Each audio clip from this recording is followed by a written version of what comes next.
All right, it's time for the mayor. Mayor DeShields, let's get him on here with the segment here. Listen here, Big Sills. What is that, a bong? Nah, we're sipping off that sauce, baby. We're off that Eagle drink. We're off that Kelly Green juice, you feel me? Now, I told you the score was going to be 31-30, but the Eagles did their part. It seems like Miami left their game in Miami. You know what I'm saying? Maybe they was partying too long on the plane. I don't know what happened. But I know one thing for sure. The Philadelphia Eagles are Super Bowl contenders. As long as A.J. Brown, as long as we have Dallas Goedert, Devontae Smith, DeAndre Swift, as long as we got that offensive line, that defensive line player, let me tell you this, Playboy, Jalen Hurts is going to do whatever he want to do. Now, I understand he's nursing a little bit of a knee injury, but I'll tell you this. It's the name of the game. It's football. A lot of these quarterbacks are nursing injuries right now, whether you're dual threat, whether you're a pocket, you got to live with the results. At the end of the day, you make it through the game, you shoot him up, you do whatever you got to do. You make sure he eat his Wheaties, make sure he eats his, make sure he take his vitamins, whatever you got to do. As long as he's on that field, and look, 2 turnovers, I'm not having that. You got to clean it up, Jay Hurts. I love you to death. But if you don't clean up the turnovers, it's going to end up biting us when it matters most. But what I love about the kid's game, he responds. Unlike that boy in what's his name? In Jerry World, Dak Prescott, he throws a pick and all of a sudden he unravels. My guy throws a pick, he doubles down and says, you know what? We're not losing this game. So I got to give credit to my man Jalen Hurts. Got to give credit to the team. The defense was immaculate. Hassan Reddick, listen, Stills, I don't want to take over the show, man. Ask me questions and I'll follow suit, player. What'd you make of Kelly Green last night? The Kelly Green was beautiful. Beautiful. You saw the way it reflected off of the night lights. Oh, it was awesome, man. You saw that logo in the middle of the field. How about the lighting? The lighting, the whole thing was such a great presentation, man. I love it. Listen, we off that Kelly Green juice, like I said, man. I don't know if it was a magic in the air. I don't know if you knew this, but Reggie White's son was an honorary captain for the game. Yep. Beautiful. Beautiful, man. R.I.P. to Reggie White, R.I.P. to Jerome Brown. Shout out to the big dog, Seth Joyner. He does this thing on the pre and post game show. One of the legends, man. I'm surprised this man isn't in the Hall of Fame. Come on, man.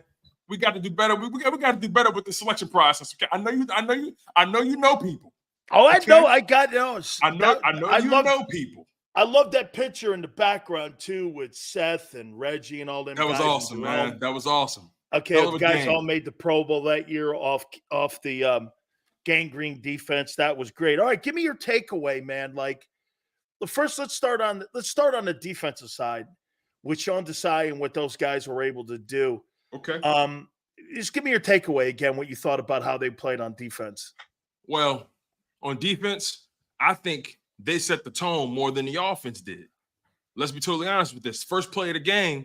Well, first play of their defensive drive, Hassan Reddick splits through the C gap. Raheem Mostert tackle for loss. That lets you know what kind of day it was going to be for them right then and there. Let's really put this in perspective, right? The Miami Dolphins were the number 1, not number 2, not number 3, not number 4. They were the number 1 rushing offense in the NFL, on top of having the number 1 passing and scoring in the NFL and scoring. We limit them to all season lows in the running game, in the passing game, on the scoreboard. That's not by accident. That's not by happenstance. That man Sean Desai, he's doing amazing things with this defense, and he's battling injuries on his side of the ball. He had how many? He had a 3rd round pick out there in Sidney Brown. He had an undrafted kid in Eli Ricks out there. He had Darius Slay and James Bradbury damn near one hit from retirement out there. You know what I'm saying? He had who else? Terrell Edmonds, who's running with center blocks in his cleats. He found a way to get things done. But it begins and ends with that defensive front. My God, Jalen Carter, Jordan Davis, Fletcher Cox just wreaking havoc in the middle. Did you see what Jalen Carter did to that guard? Knocked him out of the game. He didn't come back. He pancaked him, put him on his ass. Can't even come back to the game. I want to give you a comment that I was texting last night with Cam Chancellor. All the things that you just said about there were no first-round draft choices on that Legion of Boom. And guess where Sean Desai was last year? Good point. he was in Seattle. Those guys were moving all those pieces around because that's what Pete did and built. They built that defense, not with first-round draft choices. They built that with undrafted free agents, later-round picks, all those guys, Tone.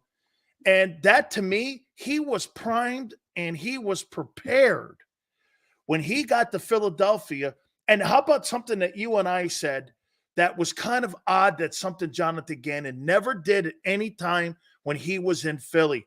How many times in the exhibition season did you hear, or even in the practices and the organized team scrimmages, that Desai was taking some guys out of position and playing them in the slot, taking Bradbury, dropping him in the slot, putting him back over here, trying to make them more universal for them to be able to withstand any kind of injuries, because he knew he was limited in the amount of talent that they had on the roster.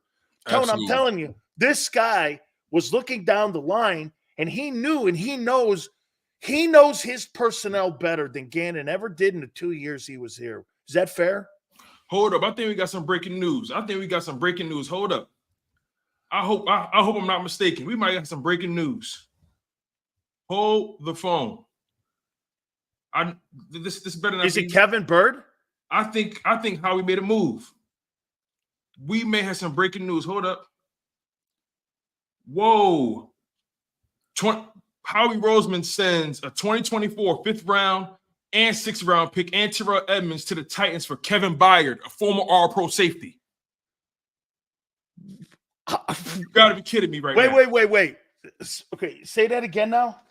Okay. Let's do this, right? Because we're doing this on the fly right now. We're doing this on the fly. Howie Roseman, the Philadelphia Eagles, they traded a 2024 5th round pick and a 2024 5. Yep, and a 2024 6 and Terrell Edmonds for Kevin Byard, former All-Pro safety for the Tennessee Titans. You got to be kidding me. You got to be. We off the sauce, Philly. Philadelphia, we're off the sauce. A 5th, a 6th in Edmonds. We off the sauce, Philly. We off the sauce. Dude, this guy robbed this guy. Oh, my God. Howie's about to get another GM fired from the same team in one season? Are we serious? Say the guy they traded again. I want to make it. They sent a 2024 5th and 6th round pick and Terrell Edmonds. Mr. Cinderblock feet. They sent him to the Titans for Kevin Byard. Kevin Byard. Are you kidding me right now? You got Kevin Byard? Kevin Byard. 2-time Pro Bowl, 2-time All-Pro. How old is he? 30 years old, in his prime still. 5'11", 212 pounds. He has, on his career, he has 27 interceptions. And what's the money he's making? Does he have anything? Let's go to the contract. That's a good point. Let's go to the contract. Give me 1 second here. We're doing this on the fly, people. Roll with us. How many like the money, and how many years is he on that deal, or is this? Okay, so currently Kevin Byard is in the first year of a 2-year deal that he signed. He's in a 2-year, $25 million deal. Now this year he's owed a base salary. This year he's owed a base salary of $4 million with a $3.5 million signing bonus. He has an $11.2 million cap hit, and also in 2024 he's due a $9.6 million base salary with a $1.75 million signing bonus and a $4 million roster bonus, and he's going to be a $19.5 million cap hit. So the Philadelphia Eagles potentially have an out after this year if they decide to move on from him after this year without incurring the biggest cap hit. But again, when you think about where they are and what they're trying to accomplish, you take that swing. You think Howie made this call with a ski mask on? Hey, how is his year going so far? Terrell Edmonds, Kevin Byard, how is his year going so far? Okay, so far Kevin Byard's year. Okay, so far in the year, he doesn't have any interceptions. Okay. But right as of right now on the season, he has 47 solo tackles. I'm sorry, 47 total tackles, 30 solo, 17 assisted. And one fumble recovery. 6 games played, 6 games started. He's been healthy all year. He's on pace for 115, 120 tackles. And the thing, and we know with safety, sometimes what they do don't show up in the stat sheet. You know what I mean? When someone goes like this, Sills, he doesn't have any interceptions. I want to know if he's around the ball. That's why I asked on the tackles. Yep. He's on pace for 120 tackles. So what you're basically doing out there now, you know what they're telling you? They're telling you that Sidney Brown's not quite ready yet. And they're telling you that. And that they're going to bring this guy in to mentor him. Absolutely. And also, I got a fun fact for you. Kevin Byard, Reed Blankenship, Middle Tennessee State alumni. Both played for the same college. So your starting safeties are going to be Reed Blankenship and Kevin Byard when Reed comes back. That's a great move. That's a hell of a move. I would put that in the category of that's a hell of a move. And keep this in mind as well. When they brought in Terrell Edmonds, they didn't really give him any money. I mean, Terrell Edmonds was just a quick signing. You know what I mean? That wasn't a signing that was supposed to really move the needle. But you sent a 5th and a 6th round. You basically sent a 5th and a 6th round pick. Nothing. For an all-pro. No, you're basically taking the money. Because at the end of the day here, Edmonds and a 5th and a 6th for Kevin Byard, who's a Pro Bowler. And an all-pro. First team. Not second team, first team all-pro. You're putting him out there in center field.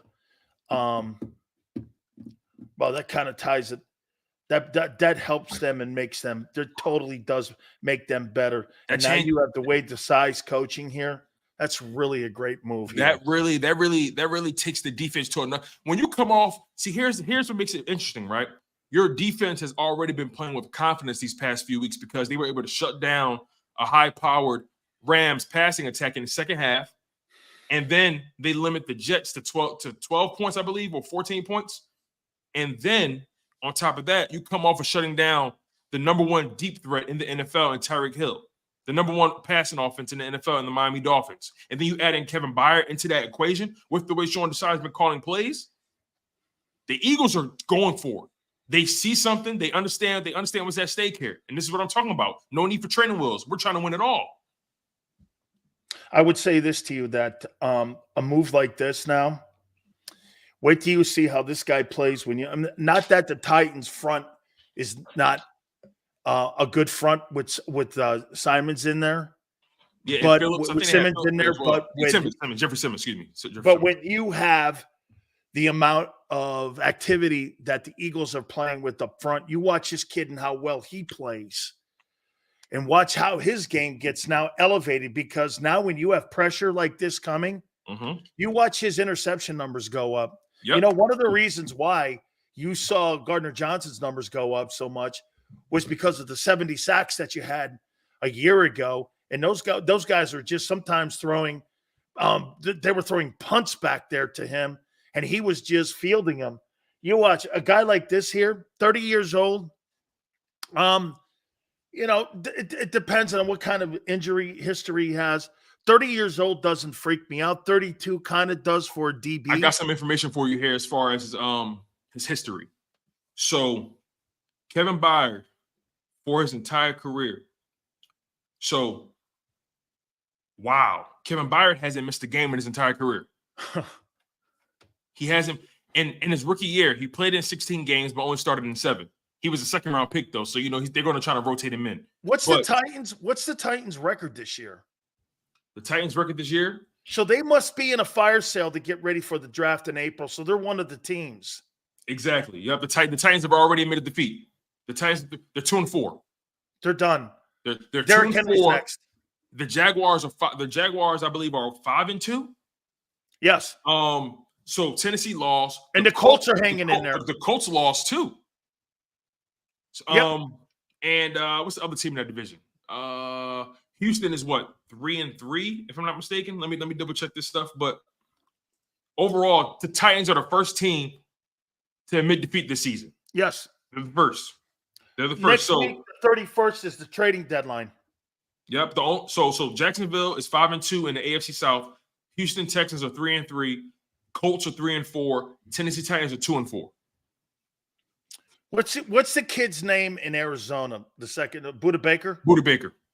This is kind of a Budda Baker's an A. This is a Budda Baker B move. Like instead of paying the money for Budda Baker because he'll want 20. Yeah, you get a guy here that is younger. Like, right. Watch this. Here's Budda and here's Byard. You're right here, and I'd rather have Byard because I have more flexibility. Absolutely. And you know, the thing about Byard is, again, you know, I'm not sure. Let me double check this, but I'm not sure if Budda Baker's a five-time Pro Bowler, 2-time All-Pro. How old? Budda is 27. Wow. Budda would have wanted more money for sure. $20 million. Yep, easily. He would have won a Jamal Adams deal. Yep, and also keep in mind, prior to the season, the Cardinals re-upped Budda Baker. I think they restructured his contract and gave him some more money up front. They gave him a new deal. Yep. Okay. Wow. This is a hell of a move. Eagles fans, this is what you needed to happen after a win like that. The way that defense played against that high-power Miami offense. That's exactly what you needed. You throw in Kevin Byard into the already confident defense. Like you said, Sills, you couple that with the way the Eagles are rushing the passer. The linebackers are playing a little bit better in pass coverage. The Philadelphia Eagles, I don't know, man. I mean, they're slowly trending. Those passing numbers are getting better for them in defense, would you say? How are they making moves like this when they're not surrendering assets and equity, a fifth and a sixth and Terrell Edmonds all day long? Easy. I'm not even thinking. The $4 million is nothing on. I don't care about that. I'll defer it out. Welcome to Philly, Kevin Howe. We need Henry now. Not sure what that means, but who do you think had leverage in those negotiations? I personally, I think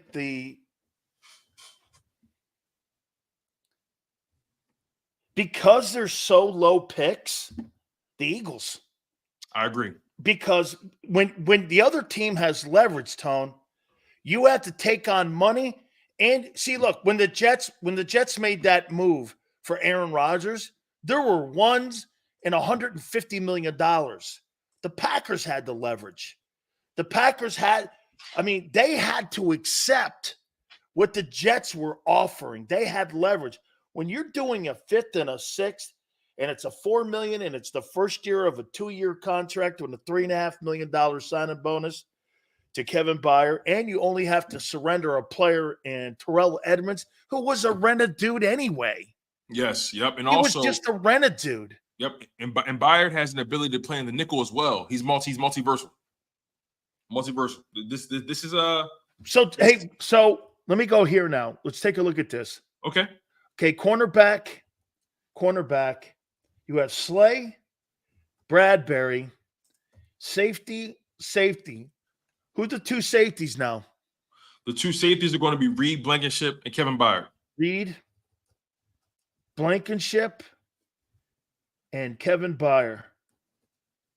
You got a lot of experience back there. You got a lot of experience with Byard. Got a lot of experience. Who's behind Blankenship and Byard? Sidney Brown? You have Sidney Brown and Justin Evans. Justin Evans arguably was our best coverage safety. Okay. And your linebackers right now are Zach / Dean and Morrow. The only thing, Tone, that looks kind of weird on this, go with me here on this now in the secondary. Right. Okay. And I know you're trying to win right now. Okay. Of course, I get it. Of course. But this will all have to be redone next year. Absolutely. And here's what I mean. Because, again, Bradbury, you signed on that contract. He was a free agent. Slay, you got in the trade. None of these guys back there are homegrown except Reed. Am I right? Yes.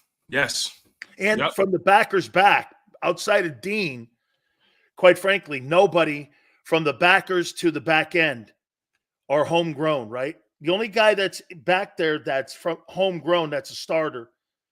Is The Reed two linebackers, the two corners are not. One safety's not.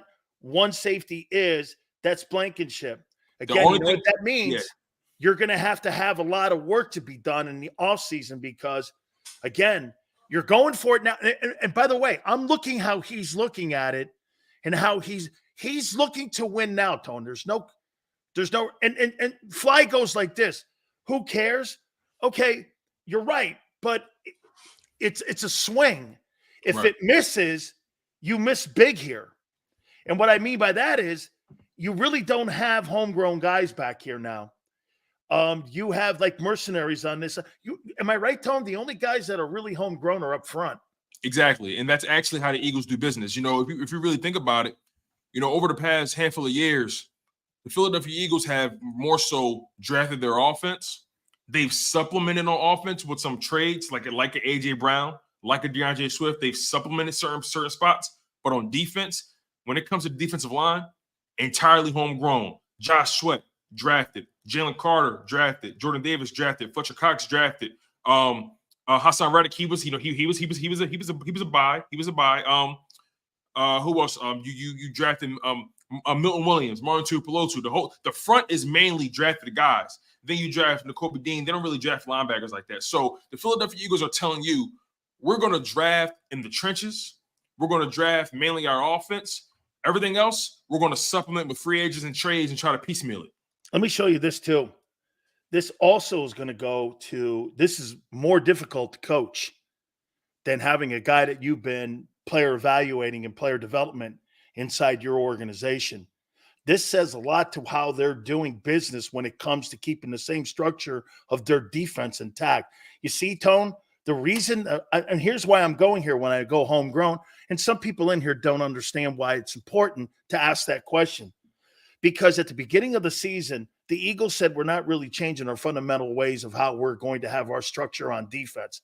You can go out and get players like this and plug them in if you're confident that your coordinator can figure out the chess pieces to be able to put these guys in place. I think this is more of a testament that they are really impressed with Sean Desai and what he has done especially the last 4 weeks, Absolutely. and taking players and moving them around inside of the structure. And I'll tell you what, that one of these guys in the secondary has had anything to do with player development. This is coaching. When you're, like you said, when you're starting to slow down teams week in and week out, okay? See, a guy like JM goes like this. So you really think player development with Kevin Byard? Where in the world would you get getting guys like Darius Slay and Bradbury, trades and free agents, and getting linebackers that were free agents? The Eagles didn't develop. They didn't give them. How about this? The guy Morrow was waived. The Eagles did not develop. That's not player development. Right. The Eagles didn't develop Darius Slay. They didn't develop James Bradbury. They're not going to develop Kevin Byard. You know what I'm saying? They didn't develop Zach Cunningham. They didn't develop Nick Morrow. It's coaching. They developed their D line. That's pretty much it. This is really a testament to the coordinator that they're doing this on the fly, Tone. Right. It's really remarkable because, you know, a guy like, see, the thing about the Eagles defense, more teams play it than not. So it's not a complicated defense to assimilate into. And then you have Kevin Byard again. He's a veteran. He's done it all. He's seen it all. I wouldn't be surprised if he's playing this Sunday against the Commanders. And then also, I think he will. Yeah, and also with that schedule coming up, they understand they're going up against some elite quarterbacking. They need somebody back there that's going to hold up, and they knew they would not be able to make that gauntlet with Terrell Emmons back there. They knew it. We're going to talk more about this, obviously. Let's do here. Your take on Hurts' play.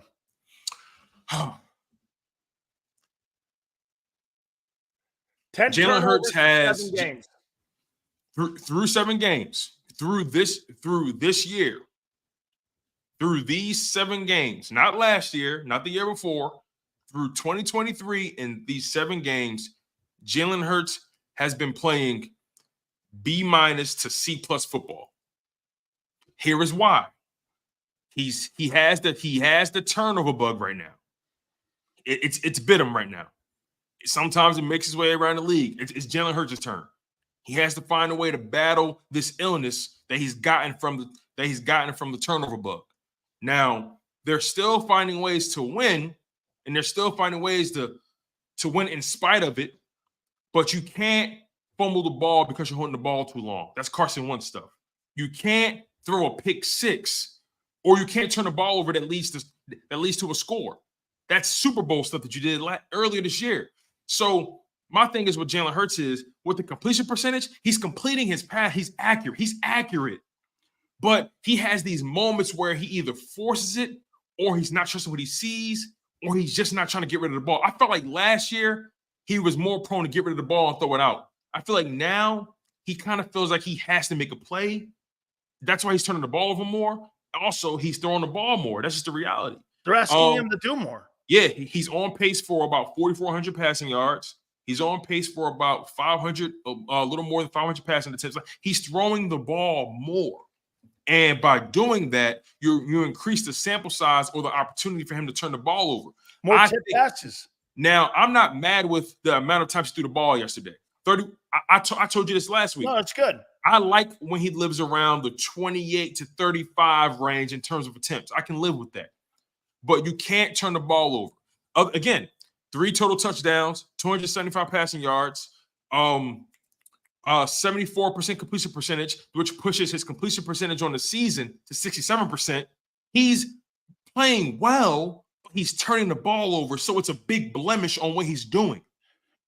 Here's again, and by the way, Wheels, it's cool that Kevin Byard's a homegrown kid. That's great here. To your point here, Tone, and I think he's learning how to play the quarterback position even more this year, and he's taking a step back to take 3 steps forward. Interesting. Break that down. Here, because right now he's on pace for he's on pace for 600 passing attempts. Wow. And last year he threw the ball 435 times.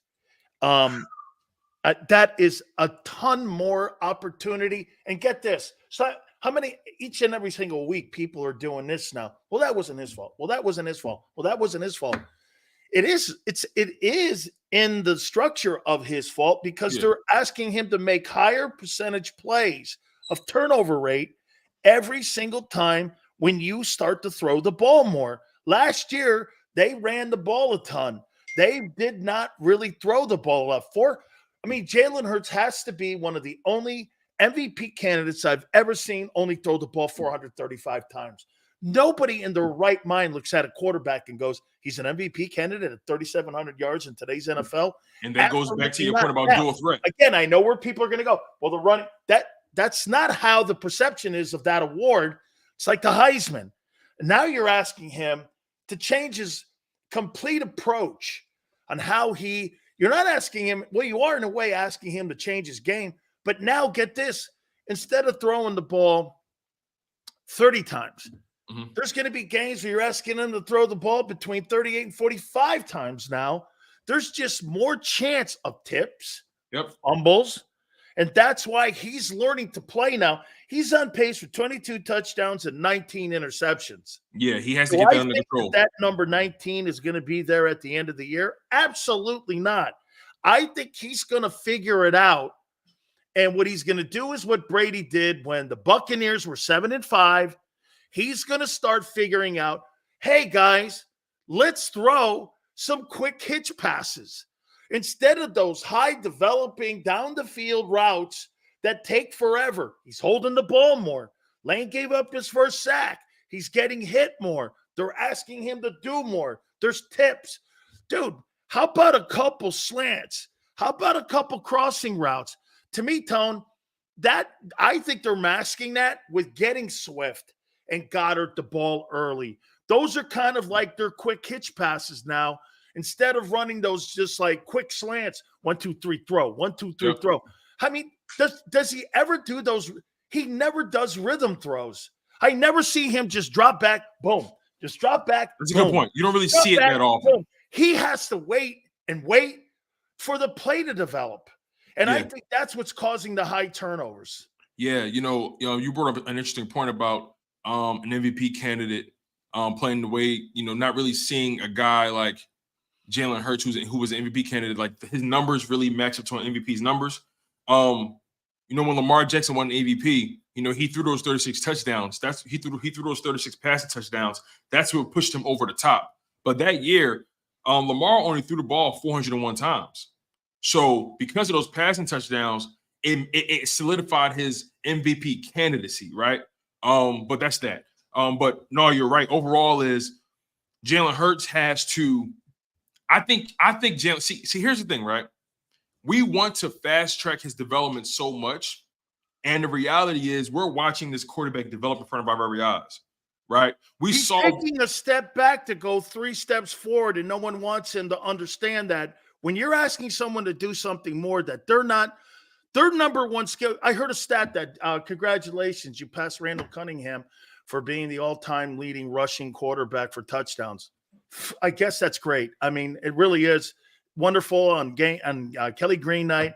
But at the end of the day, you're talking about if you're going to ask this guy to throw the ball more, and you're asking him to throw the ball 600 times, which is going to be 150 times more than you did a year ago. And if you ask him to throw the ball more, you have to create better opportunities or situations so those passes can be high percentage or high. And you have to accept the turnovers. And you got to accept the turnovers, because right now, I believe Josh Allen, I think has 7 interceptions or 8 interceptions. I know Jalen has 10 turnovers in total. But just on the interceptions part of it, Jalen has 9. I think Allen has like 7 or 8. Maybe I think Jalen has 8 interceptions and 9 touchdowns. I may be wrong. Jalen has a grand total of 9. I'm sorry, 8 interceptions. He has 9 touchdowns. You're right. He has 8 interceptions right now. Josh Allen, I think, has 7 or 6. So when you have guys that are throwing the ball more, it's the name of the game.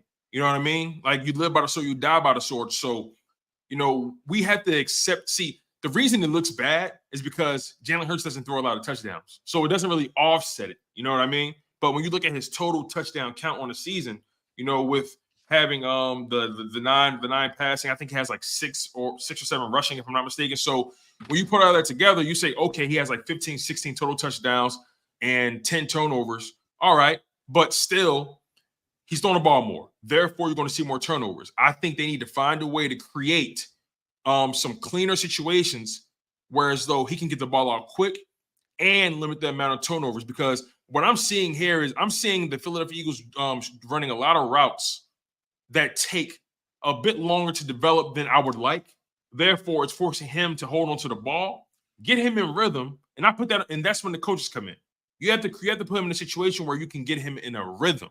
And then, once he starts cooking, now he can start to play around back there. Because listen, I don't want to take away his superpower.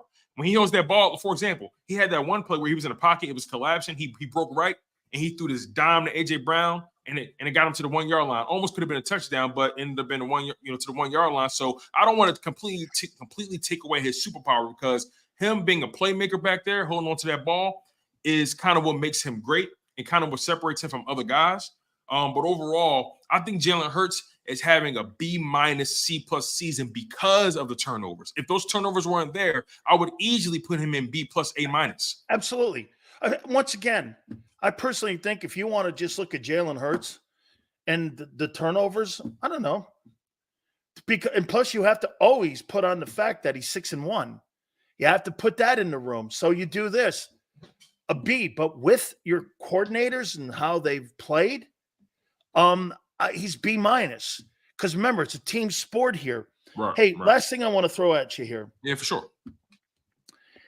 You think they're going to blow out Washington this weekend? I don't think it's going to be a blowout. Well, what do you constitute as a blowout? Okay, well, here, I'll follow up with that. Okay? I think they'll beat about a touchdown. How about this? I've looked at the last 4 games that they've played. January 2nd, 2021, 20-16 Eagles. September 25th, 2022, 24-8 Eagles. November 14th, 2022, 32-21 Commanders. October 1, 2023, 34-31 Eagles. There's not a chance in hell this is a blowout because you know why? Your last 4 games outside of one, and if you want to go here, well, you blew them out 24, 28, and 22. Well, they turned around in the next game and beat you by 10. So, I mean, now if you want to look, both the other games, one was by 4 and the other was by 3. So I look at it like this. Mm-hmm. Where in the world would you sit here and say, just because on any given Sunday here, you lost to the shittiest offense in the National Football League in the Jets? And to sit there and go, well, we're going to blow the Commanders out because they lost this last. If you look at games like that, you're going to fall into trouble with how. And by the way, Sam Howell's trending right now. I think he's got 40 sacks on him in 7 games, which is absurd. But where in the world do you think you're blowing them out where you haven't blown them out in the last 2 years? No, I tend to lean towards what you're talking about. I don't think they're going to blow them out by any stretch. I think if there is a spread, I think the Eagles win by a touchdown. Yeah, 7. Maybe 10. I don't think it's like, if anything, it's going to be one of those 28-17, 28-20. 28-21 type game. Like, I don't think they're going to blow them out. I do think obviously the Eagles are the better team. I think they're going to win the game. But I just, the way the Commanders have, again, we talked about this, right? For some reason, there are certain teams that just they wake up when they play you. You know what I mean? They can be 0-10, but they play you, and it's like for some reason, the shoulder pads feel a little different. The jersey looks a little better for them. Food tastes a little better. I don't know, but the Commanders have lately been playing us really tough, and you have to respect that trend. I am a fan, but at the same time, I have to acknowledge what I've been seeing, and the trend is the Commanders play the Philadelphia Eagles tough. So the Eagles have to respect that. I think they know that as well. They're going to be on the road. I think that Jets loss was a wake-up call for them because I was speaking to John McMullen about this, and in so many words, he feel like they took that matchup for granted. I don't think the Philadelphia Eagles do that again. Losing to the Jets the way they did was a wake-up call, which is why they showed up the way they did in that Miami game. The attention to detail was immaculate. Execution was immaculate. I think that trend continues, but I don't think it's going to be a blowout. I think the Commanders are going to hang around a little bit. They're going to play us tough, but I think the Eagles win the game for sure. I think they control it, but it's not going to be a blowout. How about this one here? College and pro. I had a chance to play against the Saints, I think 4 times. Or maybe 6 times. I don't know what it was with that team, man, no matter what the records were. Green Bay, too, when we played in the NFC Central Division, I don't know what the hell that thing was. The records never mattered. And even when I was in college, dude, I mean, when you played Florida State or Florida, those were the hardest games I ever played. And I played Penn State, Oklahoma, Auburn, all them. They just knew us too well. It was such, incredible. Our second Commanders game, Eagles D is much improved. Yeah, but dude, you had a team last year that was better than the team you have now, and they beat the doors off you by 10. What's your excuse to that? So Tone's right. That's a game that you're going to have to play 60 minutes against because you know why? You see what that guy just did? It's this thing that you and McMullen were talking about. You start taking shit for granted, you get beat.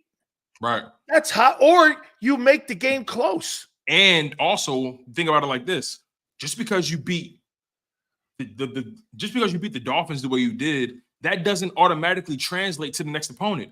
The NFL you can't be walking around doing victory laps down. You want to know what I learned, Sills, covering this game? For the short amount of time that I have, you want to know what I learned? I've learned more than anything. The NFL is a week-to-week league. It doesn't matter what you did in week 1, week 2, week 3, week 4, week 5, week 6, week 7. You got to come in and prove it every single week. It doesn't matter what your record is. It doesn't matter what their record is. It doesn't matter what injuries you have. You have to come in and prove it. It's a week-to-week league. I don't think that notion gets respected enough. Do you know what the comparison is? You know how they say what momentum is in baseball? The next day starting pitcher. You know what momentum is in football? Staying consistent to the process and not dipping up or down to your opponents. We just That's saw the one Lions. thing the Eagles do exceptional. They don't play up and down. Now, saying and hearing taking the Jets for granted, that's the first time I've heard that comment in 2.5 years. It's not true. Okay? That's the first I've heard that. Yeah, for sure. You know, hold on real quick. This is a lie, Mr. Joe-Ho. I said 31-30. Come on, man. Let's be honest here. We all saw the show. But nonetheless, though, the Philadelphia Eagles, again. Look at that, man. You stood on his anthill. Did. He knew that. Of course. He got me. He got me. He got you. God hey, damn it, congratulations, Ho. You got him. but you know, man, look, again, But it's a week-to-week league, and you have to come in and remind her, look, momentum in the NFL, it's the closest you can get to it is coming in and being consistently, focused on your fundamentals, your technique. That's the closest you can get the momentum. We just saw the Detroit Lions, who was tearing through the league in the first 6 weeks. They got crushed by the Ravens, and the Ravens are a very, very, very good team. But the way they got destroyed in that game, the way we saw Miami look, the way they look, it doesn't matter what you did or who you did it against. You got to prove it every single week. Let me show you what a total tool bag is. That guy, Elliot Spitzer, Pauly Shore, guy from WIP, goes on the Miami Dolphins postgame show, and Elliot Spitzer, Pauly Shore, says that the Miami Dolphins are not a Super Bowl contender. And I'm sitting around and I go like this. I said, that guy, Elliot Spitzer, Porsche, whatever the shit name he is, and the cheerleader that he is, I said, this is a week-to-week thing. I mean, did you think so? Under his premise, the Colts beat the defending world champions last year. And if he were to see that after the Colts beat the Chiefs, he would have said the Chiefs aren't a Super Bowl contender because they lost to the Colts, or that the Eagles aren't a Super Bowl contender because they lost to the worst offense in pro football. I mean, yeah, you said it, Tone. This is about momentum, depth, and the war of attrition as you get closer to the end of the year.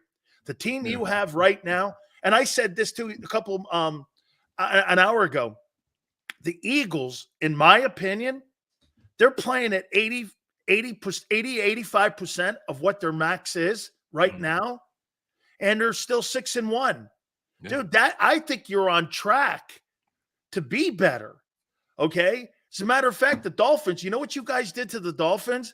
That was as devastating as a loss to the Dolphins as the Cowboys are right now circling around and trying to pretend that the Arizona and 49er game didn't happen, that you got beat by the Bills and you got beat up by the Eagles. Do you know those two teams for the next 2 weeks, 3 weeks? Keep an eye on them because they could go the other way right now because you beat the starch out of them. The Dolphins go back to South Florida going like this. Man, I don't know, man. We played one of the elite teams. We got the shit kicked out of us. You know what the Eagles are doing? On to Washington. Yeah, you know what I would say about the Dolphins? Different mentality. You know what I would say about the Dolphins, though? I have a hard time taking the Dolphins serious as well, and this is why. You talk about trends a lot. Today, you mean now? Today, you have less confidence in the Dolphins today than you did prior to going into that game. Okay. Yes, and I'm gonna tell you why. The Dolphins, whenever they had the opportunity to play against a team under 500, they won. They crushed them. But the moment they played against a team that had any real championship aspirations, like the Bills, like the Eagles, they got smoked. So front runners. And again, it's not like they were in games, and it's not like they were really close in those games. They the weren't Bills in that and the Eagles Sunday night. When it comes like the disparity in their performance when they go against real teams versus lesser teams is so vast. It's hard for me to take that seriously because there's such a large gap in the way they play versus teams above 500 versus teams below. It's such a drastic disparity in how they play against real teams. I'm going to leave you with this here. What they did to the Dolphins, I think they're going to do to the Chiefs. Interesting. What do the Chiefs – okay, Mahomes Yeah. Is he better than Tua? Yes. Yes. Do they have more weapons in Kansas City? No. Kelsey's a force. Yeah. But outside of that, you mean to tell me with what they did, the confidence that the Eagles secondary got, now you're adding also Kevin Byard to the secondary, and what you did by stopping all those guys and holding Hill to 88 yards, Tua's lowest number, stopping the run. I'm going to tell you something, man. That game will do more for the Eagles, for the Kansas City game, than any game they've played so far in the last 2 Kansas City games too. Even the Super Bowl, because right now, the part of the team that's getting better is the part of the team that you're the most concerned about. It ain't the offense. Dude, look at the offense. Offense is second in the NFL. They scored a lot of points. They turned the ball over a little bit much, and you're waiting for that to turn around, but they're still putting up the light bulbs, and they're still going out and scoring. The defense is coming along quickly. Yeah, and the Eagles had their best red zone performance on offense on Sunday. So they were 4 for 6, which is 66%. They were around that number for the whole season last year. So that red zone percentage is slowly climbing. I think I think they're getting a little better. There were still moments where I scratched my head and when they were in the red zone, but I think they're slowly trending in the right direction when it comes to the red zone. Absolutely. Tone, great stuff as always, my friend. Yes, sir. I appreciate you as always, sir. Thank you, Mayor. That's my guy there, Tone. Appreciate him doing that. Hey, by the way, we got to give out the names of the winners of the Hooters gift certificate giveaways. Congratulations, Christopher from PA and Ken from Massachusetts. Appreciate that very much. Thank you guys for doing that. All you do is you fill out like a form. There'll be a code word starting tomorrow all the way through Friday. And you email us, dansileoshow@gmail.com, and you get yourself a shot to win yourself some gift certificates. So tomorrow through Friday, Tone will be throwing out a code word, and we announce the name of the winners each and every single football Monday. We'll look at Week 7 of the National Football League, and it was a very interesting Week 7. Gary Cobb is going to join us also at 5:30 Eastern. Normally, he would join us always at 4:30 Eastern, but we will talk to our friend at 5:30. He's at an event. We'll get his comments. Also, more on that game last night. Then moving into the Commanders week, too. What did that game mean last night for the offense and for most notably the defense? We'll do that. Please hit the like button. Keep it here on the National Football Show.